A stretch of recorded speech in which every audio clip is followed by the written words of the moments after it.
Hello everyone, welcome back to my channel. In the previous lectures, we have discussed about the introduction, meaning and the features of socialism. Right? हमने last lectures में discuss किया था कि socialism होता क्या है, उनके features क्या हैं. अगर आपने अभी तक वो वीडियोस नहीं देखी हैं, वो लेक्चर्स अभी नहीं लगाए हैं, तो सबसे पहले आप उन वीडियोस को चेकआउट करें. ठीक है, मैं उनका लिंक डिस्क्रिप्शन बॉक्स में प्रोवाइड करवा दूंगी. तो अगर आपको बेस पता होगा कि सोशलिज्म होता क्या है, ठीक है, फीचर्स क्या है, इंट्रोडक्शन, मीनिंग सब क्लियर होगा, ओनली देन आपको आज का लेक्चर समझ आएगा. That will be merits of socialism. First feature is best utilisation of economic resources.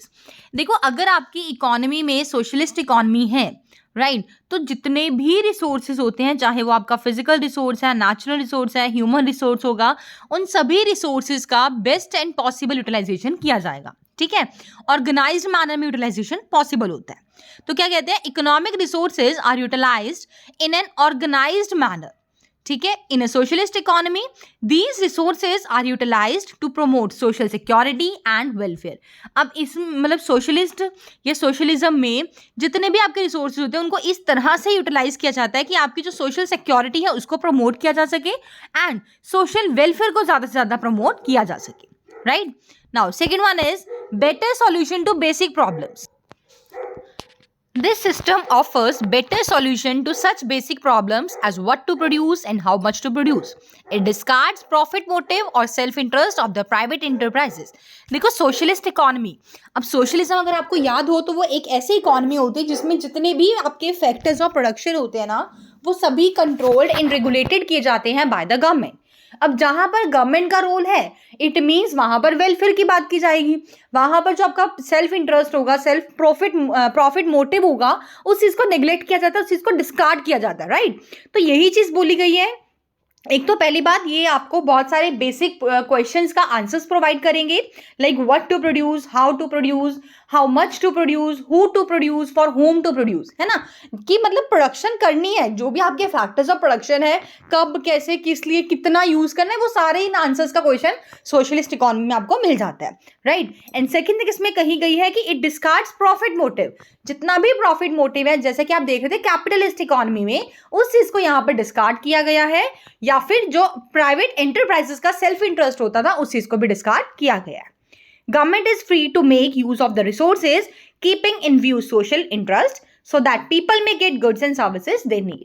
तो क्या कहते हैं, गवर्नमेंट के पास बिल्कुल फ्रीडम है, गवर्नमेंट फ्री है जितने भी रिसोर्स उनको यूज करने के लिए, हालांकि उन्हें सोशल इंटरेस्ट को अपने माइंड में रख के चलना पड़ेगा, सो दैट लोगों को वही गुड्स एंड सर्विसेज प्रोवाइड करवाई जाए जो मतलब उनको रिक्वायर्ड होती है. ठीक है, ऐसे गुड्स एंड सर्विसेज जिनकी वो डिजायर करते हैं, उनको मार्केट में वही गुड्स एंड सर्विसेज प्रोवाइड करवाए जाने चाहिए. Clear? Now, production is influenced by the real needs of the people. जो भी लोगों की एक्चुअल नीड होती है, उसी के बेसिस पर ही सोशलिस्ट इकोनॉमी में प्रोडक्शन की जाएगी. That's why it is known as, it is said production is influenced by the real needs of the people. Goods that are essential for maintaining health and efficiency of the people are supplied free of cost.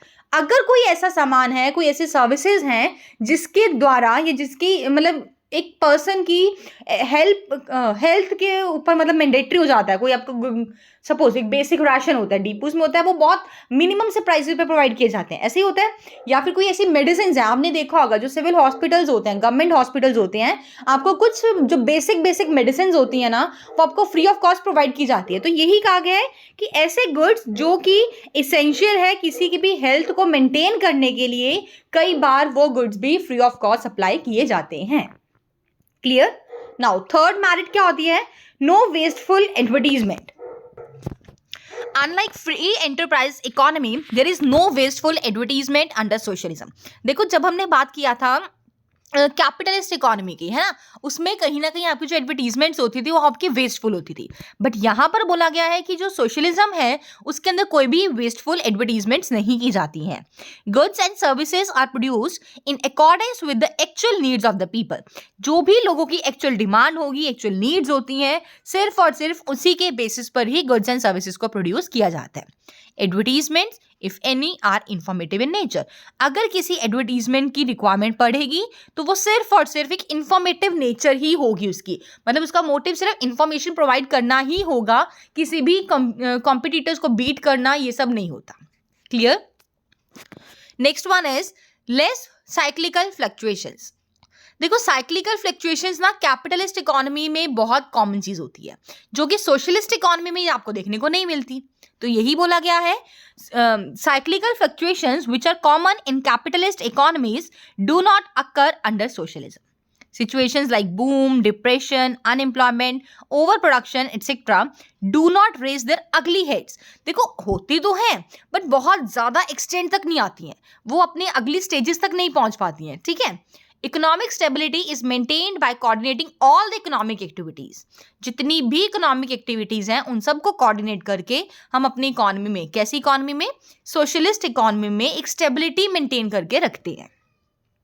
All capitalist economies were badly affected by the Great Depression of 1929, but socialist economies like Russian economy remained unaffected from it. यहाँ पे ना full stop नहीं आएगा, comma आना चाहिए यहाँ पर। क्या कहते हैं कि जितनी भी कैपिटलिस्ट इकोनॉमीज थी वो सभी बहुत बुरी तरह से अफेक्ट हुई थी बाय द ग्रेट डिप्रेशन, जो कि 1929 में आया था। लेकिन जितनी भी सोशलिस्ट इकोनॉमीज थी, जैसे कि रशियन इकोनॉमी थी, उसको ऊपर कोई भी असर नहीं हुआ था। ठीक है? They remain unaffected from it. Next one is rapid and balanced economic development. देखो क्या कहते हैं, planning authority is a chief organiser of a socialist economy. It coordinates the natural, human, and physical resources so skillfully and efficiently that economic development of the country proceeds at a rapid pace. क्या कहते हैं, देखो कि जो जो planning authority है ना, वो चीफ ऑर्गेनाइजर होती है, मतलब वही आपकी मेन बॉडी है, वही आपकी मेन अथॉरिटी है। किसके अंदर? सोशलिस्ट इकोनॉमी में।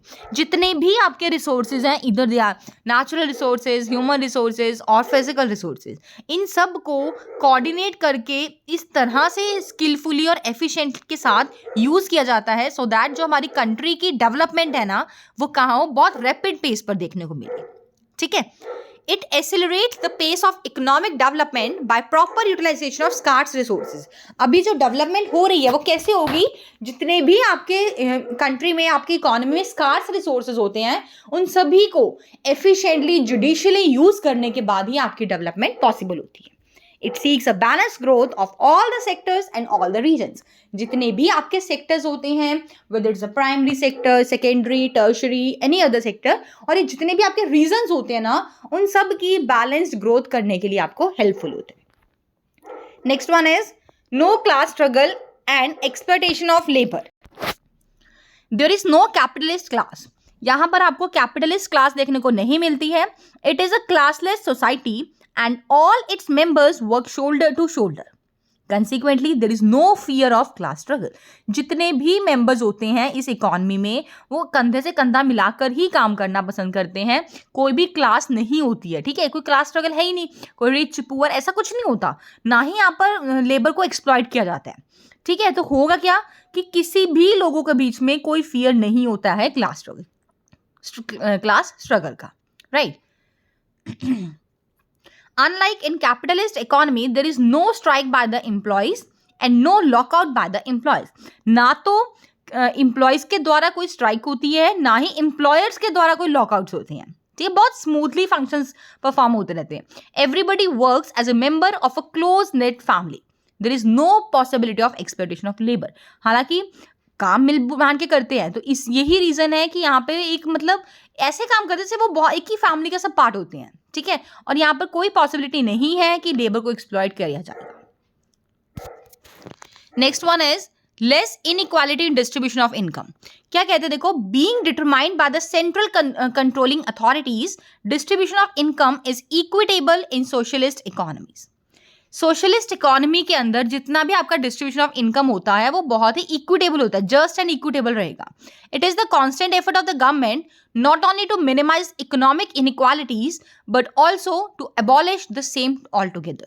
देखो गवर्नमेंट का कांस्टेंट एफर्ट चलता आ रहा है, सिर्फ इसीलिए नहीं कि उन्होंने इस चीज को मिनिमाइज करना है, इनइक्वालिटी को, नो, उनका तो ये भी एफर्ट है कि हमने इस चीज को खत्म भी कर देना एक साथ ही, मतलब कम तो करना ही करना है, no doubt, but at the same point of time उस चीज को वो एबॉलिश भी करना चाहते हैं। Rich people are taxed at higher rates and poor people are offered free services to improve their a lot. देखो अब इस चीज को, जो आपका इनइक्वालिटी है उस चीज को ठीक करने के लिए हम क्या करेंगे, जितना भी आपका रिचर सेक्शन होगा उसको हम टैक्सेस ज्यादा इंपोज करेंगे हायर रेट से, और जो पुअर लोग होते हैं, ठीक है, मिडिल क्लास फैमिलीज हैं, जो पुअर फैमिलीज हैं, उनको हम free of cost services provide करते हैं। हम मीन्स गवर्नमेंट करेगी, और बहुत सारी सब्सिडीज, इंसेंटिव्स, ये सब प्रोवाइड किया जाता है, कंसेशंस दिए जाते हैं, ठीक है। More over the latter are also provided more employment opportunities at fair wages. Next one is better equipment for economic crisis. क्या कहते हैं, in socialism all the economic activities are regulated by planning commission. जितनी भी आपकी economic activities होती हैं socialist economy के under, वो सभी की सभी रेगुलेट की जाती हैं by the planning commission. In case of any sort of economic crisis, resources of whole economy can be better coordinated and controlled. अगर कोई भी किसी भी तरह का आपको इकोनॉमिक क्राइसिस देखने को मिलता है, तो जितने भी आपकी इकोनॉमी के रिसोर्सेज होंगे उन सभी को क्या किया जाता है, बेटर वे में कंट्रोल किया जाएगा, इन बेटर वे में कोऑर्डिनेट किया जाता है. क्लियर? तो ये आपके कुछ पॉइंट्स थे मेरिट्स ऑफ सोशलिस्ट इकोनॉमी के, जिसमें से फर्स्ट था आपका best utilisation of economic resources, second one is better solution to basic problems, third, no wasteful advertisement. Fourth one is less cyclical fluctuations. Fifth, rapid and balanced economic development. Sixth one is no class struggle and exploitation of labor. Seventh, less inequality in distribution of income. And the last one is better equipment for economic crisis. I hope you like this video. Thanks and have a wonderful day.